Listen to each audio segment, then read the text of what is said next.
When the Galactic Medical Council sent out their desperate plea across the void, they expected bandages and medicine. They expected gentle healers with soft voices and steady hands. They expected salvation wrapped in white coats and marked with red crosses. What they got instead were massive dreadnoughts bristling with weapons, crews that sang war songs while loading cannons, and a species that had turned the phrase "do no harm" into "harm no one under our protection." The universe was about to learn that humans had a very different definition of medical intervention than the rest of the galaxy, and sometimes the best medicine was a cure delivered at the speed of light through the barrel of a plasma cannon. This is the story of how humanity's warships became the galaxy's most feared and most beloved ambulances. The emergency broadcast crackled across 17 different star systems, carrying with it the kind of desperation that made even the most hardened space traders pause their engines and listen. Dr. Zalani Vorth, Chief Medical Coordinator of the Galactic Medical Council, stood before the transmission array with her 6 arms trembling and her normally pristine blue scales dulled with exhaustion. "This is an urgent plea to all member species of the Galactic Medical Council." Her voice carried across the void, translated into hundreds of languages simultaneously. "The colony world of Kepler 442b is under siege by the Harvester Plague. We have lost 17 medical ships in the past week alone. The death toll has exceeded 2 million civilians, and we estimate complete planetary extinction within 48 standard hours if immediate medical intervention is not provided." She paused, her large compound eyes reflecting the horror of what she had witnessed on the reports streaming in from Kepler 442b. The Harvester Plague was unlike anything the galaxy had seen before. It didn't just kill its victims, it consumed them from the inside out, turning their own immune systems against them before using their biomass to create more of itself. Entire cities had fallen silent, their populations turned into writhing masses of corrupted flesh that spread the infection further. "We are requesting immediate deployment of all available medical vessels, combat medics, and biological warfare specialists. The planet has a population of 43 million souls across 12 major continents. Time is running out." The transmission ended, leaving only the static hum of space. Dr. Vorth collapsed into her chair, knowing she had just signed death warrants for whoever was brave enough to answer their call. The Harvesters had already claimed the Zelleran medical fleet, the Andromedan hospital ships, and even the legendary healer warriors of Proxima Tau. Whatever arrived at Kepler 442b would likely never return. Across the galaxy, species received the message with varying degrees of concern. The Crystalline Collective debated for 3 hours before deciding the risk was too great. The Felinoid Confederacy sent their regrets, citing prior commitments to a border dispute. The Ancient Ethereals simply ignored the message entirely, as was their way. But in a small sector on the Outer Rim, a species that had only recently joined the Galactic Medical Council was listening with great interest. Humanity had been part of the galactic community for barely 50 years, and their understanding of medicine was still considered primitive by most standards. They used crude chemical compounds instead of biomanipulation, relied on mechanical devices instead of psionic healing, and had the disturbing habit of cutting people open to fix them. Admiral Sarah Chen stood in the command center of the human medical fleet, watching the message replay for the 5th time. Around her, the bridge buzzed with activity as her staff analyzed the data streaming in from Kepler 442b. The reports made for grim reading. The Harvester Plague was aggressive, adaptive, and seemingly unstoppable. "What's our medical response capability?" Admiral Chen asked her aide, Commander Rodriguez. "We have the hospital ship Hippocrates in the sector, but she's already treating casualties from the mining accident on Titan 7. The medical transport Nightingale is undergoing repairs after that incident with the space pirates last month." Rodriguez paused, checking his datapad. "Honestly, Admiral, we don't have any pure medical vessels available for immediate deployment." Admiral Chen nodded, her weathered face showing no emotion. She had served in 3 separate wars before humanity had even known aliens existed, and she had learned long ago that sometimes the best medical treatment was preventing the injury in the first place. "What about our combat fleet?" Commander Rodriguez looked confused. "Ma'am, the call was for medical assistance, not military intervention." "Commander, I've been treating battlefield casualties for 30 years. Sometimes the best way to help the wounded is to eliminate what's wounding them." She turned to face the massive tactical display showing the positions of human ships throughout the sector. "How many vessels do we have in range of Kepler 442b?" The tactical officer, Lieutenant Park, quickly ran the calculations. We have the dreadnought Washington conducting patrol exercises 3 systems away. The destroyer flotilla led by Constitution is completing war games near the asteroid belt. The carrier Enterprise just finished refueling at Station Omega. Admiral Chen smiled for the first time in hours. And how long would it take them to reach Kepler 442b?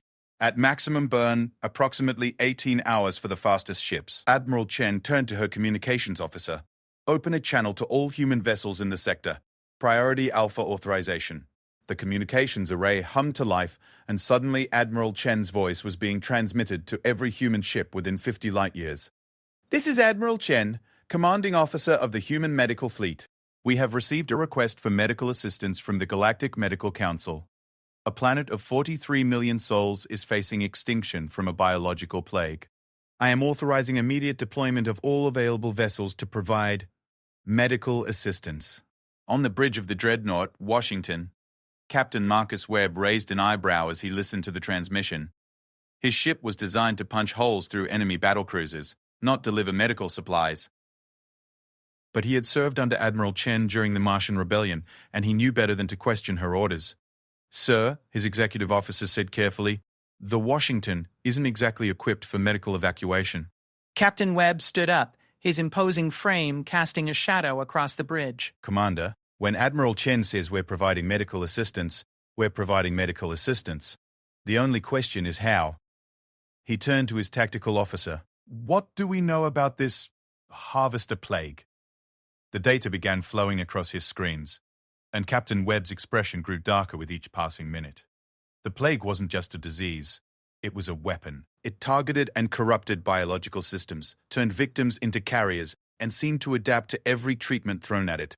Most disturbing of all, it appeared to be artificially created. Sir, the science officer interrupted, I'm reading some interesting energy signatures from the plague data. The molecular structure shows signs of artificial enhancement, and the spread pattern is too perfect to be natural. Captain Webb leaned forward. Are you saying someone created this thing? More than that, sir. The energy readings suggest active coordination. This plague isn't just spreading randomly, it's being directed. On the destroyer Constitution, Captain Elena Vasquez was reaching the same conclusion. Her ship's advanced sensors had detected unusual subspace transmissions originating from Kepler 442b, transmissions that seemed to correlate with the plague's spread patterns. Captain, her communications officer reported, I'm picking up encrypted signals from the planet's surface. They're not using any known galactic communication protocols. Can you decode them? Working on it now, ma'am. But the encryption is unusual. It's almost like they're not trying to hide the signals, just make them incompatible with galactic standard communication systems. Captain Vasquez felt a cold chill run down her spine. In her 20 years of military service, she had learned to trust her instincts, and right now they were screaming that this was no natural plague. Someone was attacking Kepler 442b, and they were using biological warfare to do it. Across the fleet, similar realizations were dawning. The carrier Enterprise had launched reconnaissance drones that detected massive energy shields around specific areas of the planet, shields that were protecting certain regions while allowing the plague to devastate others. The frigate Intrepid had identified several cloaked vessels in the outer system, ships that didn't match any known galactic registry.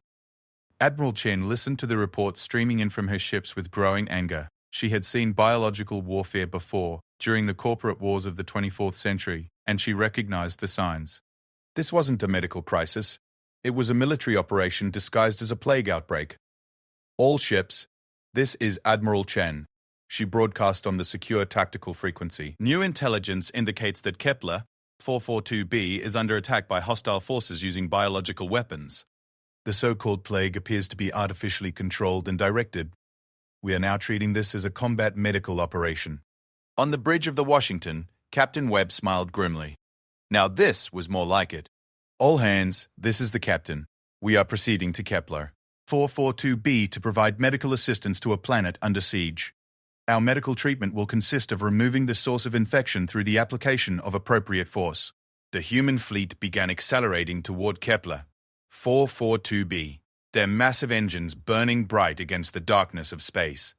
They carried with them the finest medical technology humanity had to offer. Plasma cannons for precise surgical removal of hostile forces, nuclear warheads for rapid sterilization of infected areas, and electromagnetic pulse weapons for treating technological infections. As the fleet raced through hyperspace, Admiral Chen stood before the tactical display showing their projected arrival time, 17 hours and counting. She thought about the 43 million civilians on Kepler. They're 442b, trapped on a world where their own immune systems had been turned against them by an unseen enemy. "Don't worry," she whispered to the display. "The doctors are coming." Behind her, the massive war fleet continued its burn toward Kepler 442b, carrying with them humanity's unique brand of medical intervention. They would arrive not with bandages and antibiotics, but with battleships and bombardment systems. And for the first time since the crisis began, the civilians of Kepler 442b might actually have a chance. The galaxy was about to learn that when humans offered medical assistance, they didn't just treat the symptoms. They cured the disease by removing it entirely, along with anything else that threatened their patient's health, and sometimes the best medicine came at the end of a gun. The human fleet dropped out of hyperspace at the edge of the Kepler 442 system like a thunderclap in the void. Admiral Chen stood on the bridge of her command ship, watching as 17 separate vessels materialized in perfect formation around her. The sight would have been beautiful if not for the horrific scene awaiting them on the tactical displays. Kepler 442b hung in space like a diseased organ, its normally blue-green surface now mottled with angry red patches that pulsed with unnatural light. The red zones were spreading in real time, consuming entire continents as they watched. But what made Admiral Chen's blood run cold were the readings from her ship's sensors. "Admiral," the science officer reported, her voice tight with controlled horror, "I'm reading massive biosignatures from the infected zones. The plague isn't just killing the population, it's converting their biomass into something else entirely." "Show me." The main screen shifted to a close-up scan of what used to be the city of New Geneva, where once stood gleaming towers housing 3 million souls, now stretched a writhing mass of corrupted flesh the size of a metropolitan area. The biomass pulsed with its own heartbeat, and from its center, streams of infectious material launched into the atmosphere to spread the contagion further. Captain Webb's voice crackled over the communication system from the dreadnought Washington. "Admiral, this is beyond biological warfare. Whatever's down there, it's not trying to conquer the planet, it's trying to consume it."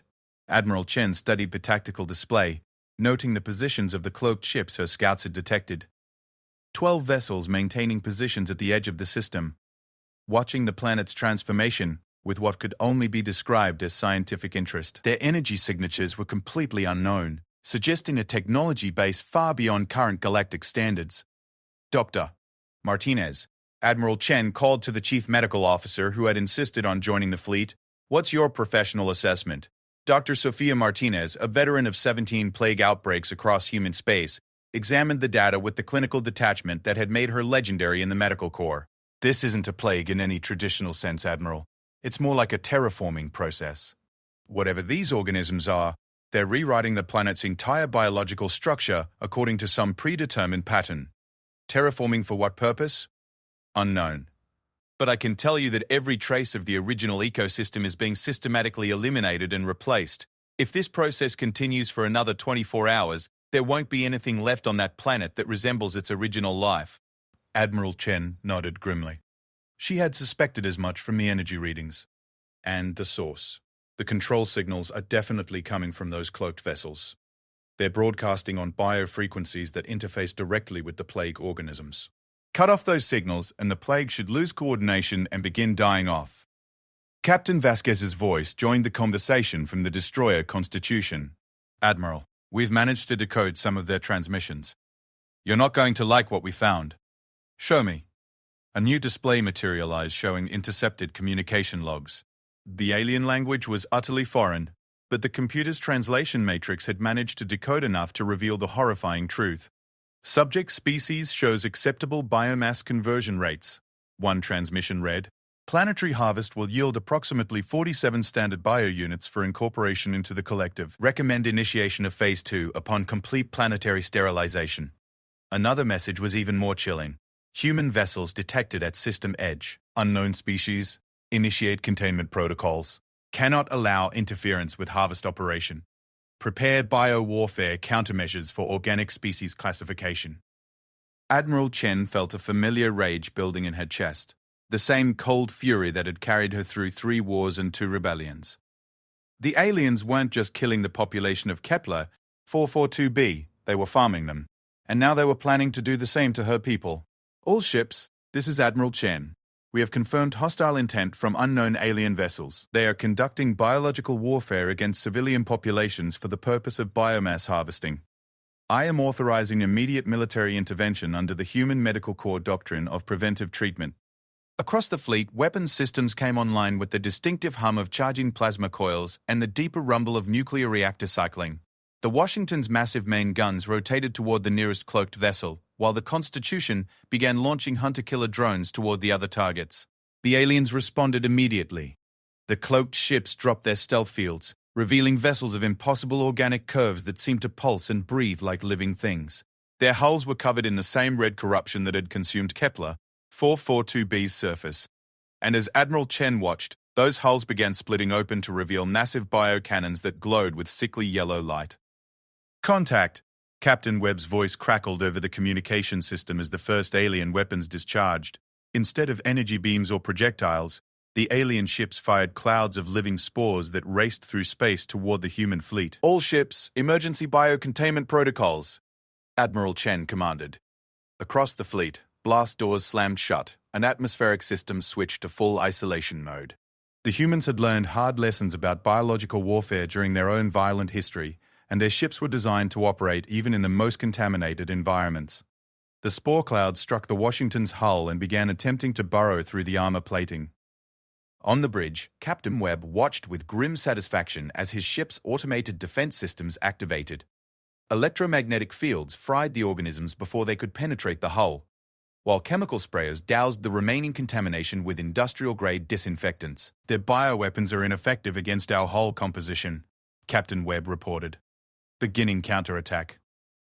The Washington's main guns spoke with a voice like thunder, hurling streams of superheated plasma across the void. The first alien vessel tried to dodge, its organic hull rippling and flowing like liquid. But human targeting computers were designed to track hypersonic missiles in three-dimensional combat. The plasma struck the alien ship amidships, burning through its bioarmor and causing it to convulse in what looked disturbingly like pain. The battle was joined in earnest. The alien vessels moved like living things, twisting and writhing through space in patterns that would have been impossible for conventional ships. But they had made a critical error in assuming that all galactic species were as vulnerable to biological warfare as the ones they had previously encountered. Humans had been fighting biological weapons for centuries. They had survived plagues that wiped out entire star systems, bacterial warfare that turned their own bodies against them, and viral infections that could rewrite DNA on the fly. Their ships carried enough chemical disinfectants to sterilize small moons, and their crews were trained to fight in full biocontainment suits for weeks at a time.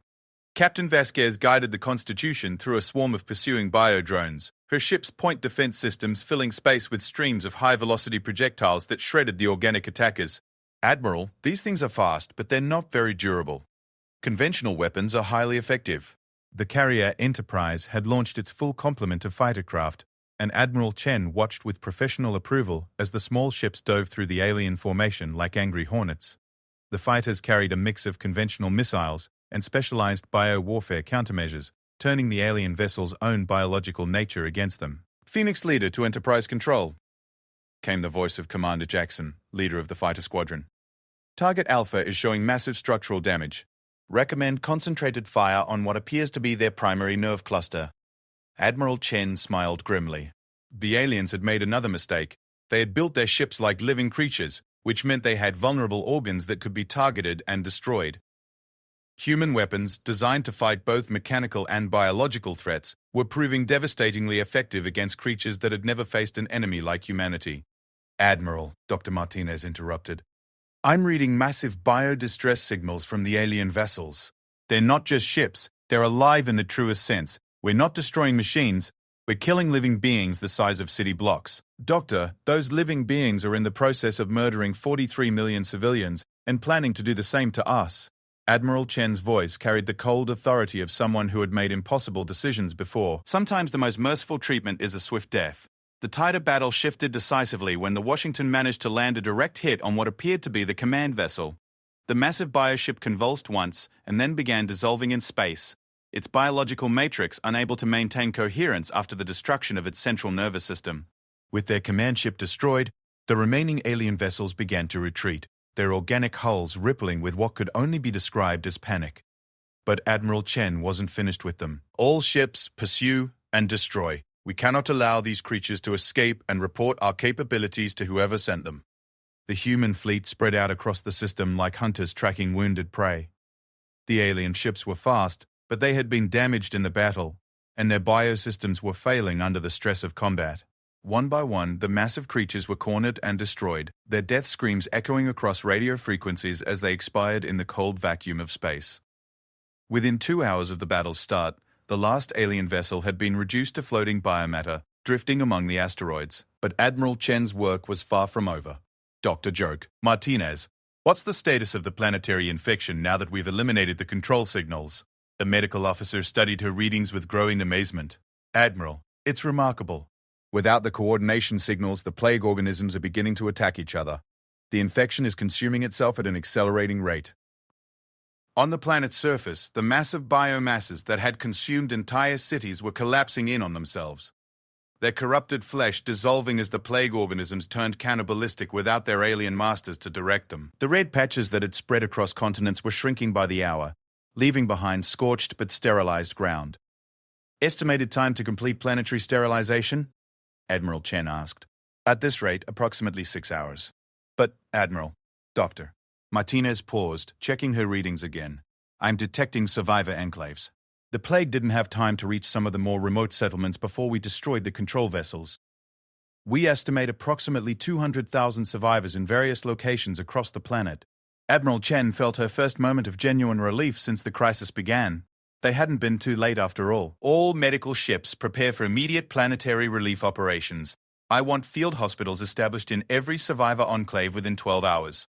As the human fleet moved into orbit around Kepler 442b, Admiral Chen stood before the tactical display showing the rapidly clearing planet below.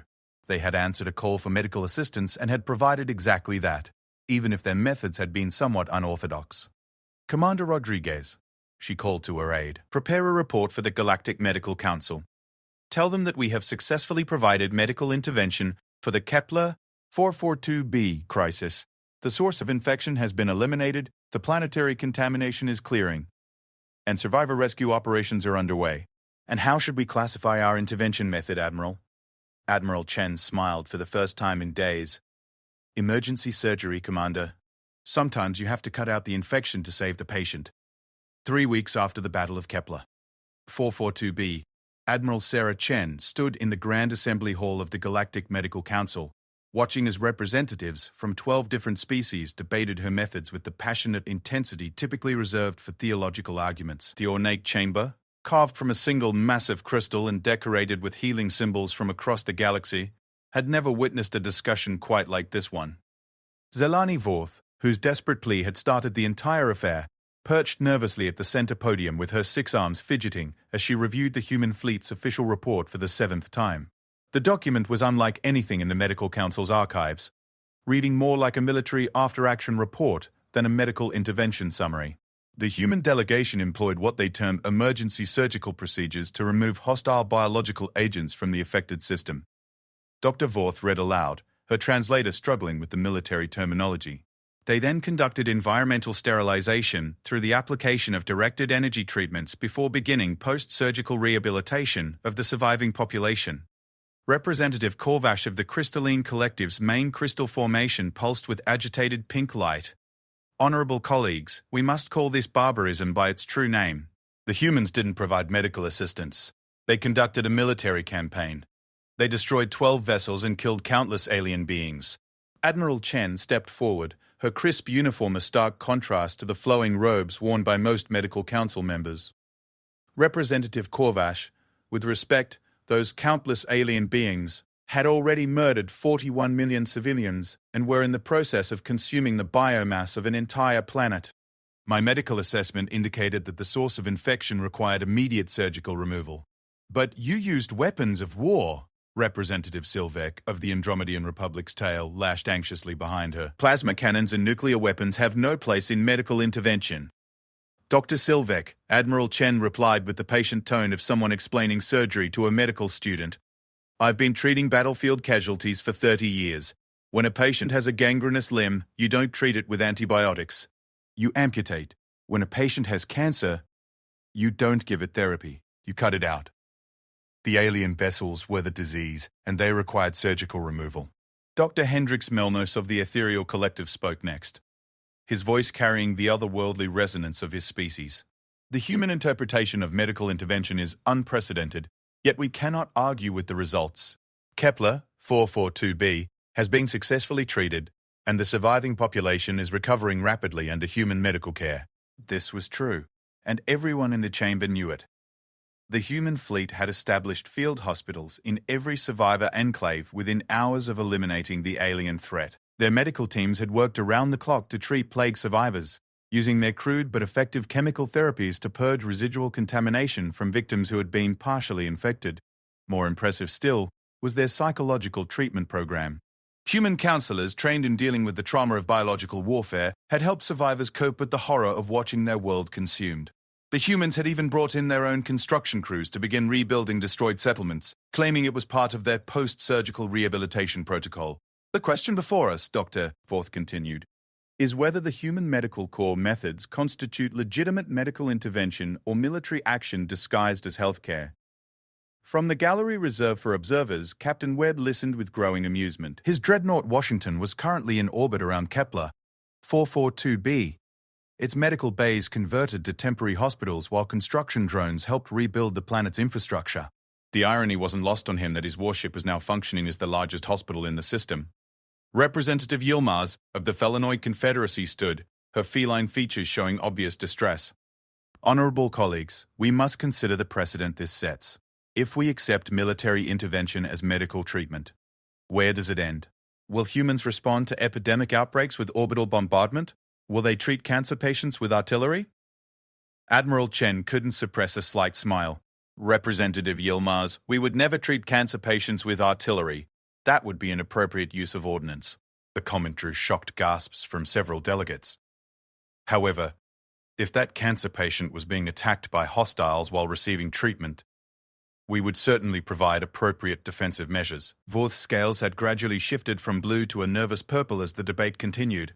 Admiral Chen, help us understand your medical philosophy. How do you justify using weapons of war as medical instruments?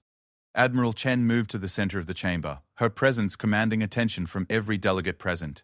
Dr. Vorth, in human medical training, we learn the principle of treating the whole patient, not just the symptoms. When we received your call for medical assistance, we didn't just look at the plague organisms. We investigated the entire situation. She activated a holographic display showing the battle data from Kepler 442b. What we found was that the plague wasn't a natural disease. It was a weapon being deployed by hostile forces intent on biomass harvesting. The real disease affecting Kepler 442b wasn't biological. It was military. The alien vessels were the infectious agents, and the plague organisms were merely their tool. The display shifted to show the dramatic improvement in planetary conditions after the destruction of the alien fleet. Once we eliminated the actual source of infection, the biological symptoms resolved themselves within hours. This confirms our diagnosis and validates our treatment method. Representative Korvash's crystal formation had shifted to an angry red glow. You're playing with semantics, human. You cannot simply redefine military action as medical intervention. Shh. Representative Korvash. Admiral Chen replied calmly. Your own medical records show that you've used surgery to remove harmful growths. How is using targeted energy weapons to remove harmful vessels fundamentally different? Because vessels aren't tumors. These ones were. Admiral Chen's voice carried absolute conviction. They had invaded healthy tissue. They were consuming the host's biomass. They were spreading their corruption to other areas, and they would have eventually killed the host if left untreated. That's textbook malignancy. Haran Solok of the Healer Warriors of Proxima Tau had remained silent throughout most of the debate, but now she stood with obvious interest. Her species was one of the few others that combined military and medical traditions, though never quite like this. Admiral Chen, Dr. Slok said, your methods are certainly unorthodox. But I must ask, what would you have done if those alien vessels had been crewed by enslaved populations? Would you still have destroyed them? The question hung in the air like a challenge. Admiral Chen considered it carefully before responding. Dr. Slok, That's an excellent question, and it highlights the importance of proper diagnosis before treatment. If our scans had shown enslaved crews, we would have modified our approach accordingly. Perhaps targeted surgical strikes to disable the vessel's command systems, followed by boarding actions to liberate the enslaved personnel. But you would still have used military force. Doctor, if someone is pointing a gun at your patient, your first priority isn't to debate the ethics of violence. It's to neutralize the threat so you can treat the patient safely. Medical ethics doesn't require us to let patients die while we pursue diplomatic solutions with their attackers. This statement sparked a new round of heated debate among the delegates. Some species, particularly those with strong pacifist traditions, argued that violence could never be justified under medical auspices. Others, especially those who had faced biological warfare themselves, began to see the logic in the human approach. Representative Thek Morvani of the Synthetic Collective spoke with the precise diction of an artificial intelligence. Admiral Chen, your methodology suggests a fundamental difference in how humans categorize threats. Most species distinguish between medical and military challenges. You appear to treat them as the same category of problem requiring the same type of solution. Admiral Chen nodded. Representative Morvani, humans learned long ago that the distinction between medical and military threats isn't always clear. Biological weapons blur that line. So do military forces that target civilian populations. We've developed an integrated approach to dealing with threats to human health and safety, whether those threats come from disease, hostile aliens, or natural disasters. She gestured to the display showing Kepler 442b's recovery. The results speak for themselves. The planet is healing, the survivors are receiving excellent care, and we've eliminated the threat that caused the crisis in the first place. By any medical standard, this constitutes successful treatment. Doctor! Vorth looked around the chamber, noting the mixed expressions of her colleagues. Some looked horrified, others intrigued, and a few appeared to be reconsidering their own medical doctrines. Admiral Chen, Dr. Vorth said slowly, are you suggesting that the Galactic Medical Council should adopt human combat medical protocols as standard practice? Not necessarily, Doctor. Different species have different capabilities and different ethical frameworks. But I am suggesting that the Medical Council should recognize that sometimes the most effective medical intervention involves eliminating the cause of the medical emergency rather than just treating its symptoms. Representative Silvek's tail was practically vibrating with anxiety. But, Admiral, if we accept this precedent, how do we prevent it from being abused? What stops any species from claiming their military actions are medical interventions? Admiral Chen's expression grew serious. Representative Silvek, that's a valid concern, and it's why medical intervention should always be subject to review and accountability. Our actions at Kepler, PAR 42b, were thoroughly documented, and we're here today submitting to your evaluation. Any species claiming medical authority for military action should be held to the same standards. She paused, looking around the chamber.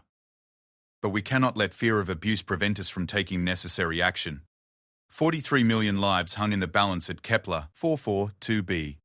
If we had followed traditional medical protocols and sent hospital ships, those ships would have been destroyed like all the others, and every single person on that planet would be dead right now. The chamber fell silent as the weight of that statement settled over the delegates. Even the most vociferous critics of human methods had to acknowledge the truth of Admiral Chen's words.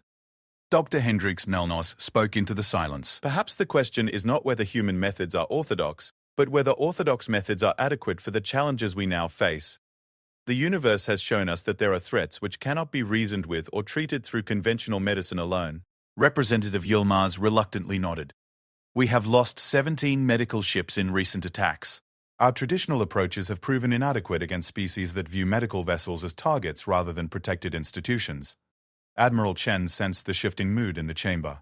Honored delegates, humanity doesn't seek to impose our methods on anyone else, but we request that the Medical Council recognize the legitimacy of defensive medical intervention when civilian populations are under direct attack. Dr. Vorth consulted her notes one final time before speaking. The Council will need to vote on whether to officially recognize human combat medical protocols as legitimate medical intervention. However, I believe we can all agree that the lives saved at Kepler 442b justify the methods used.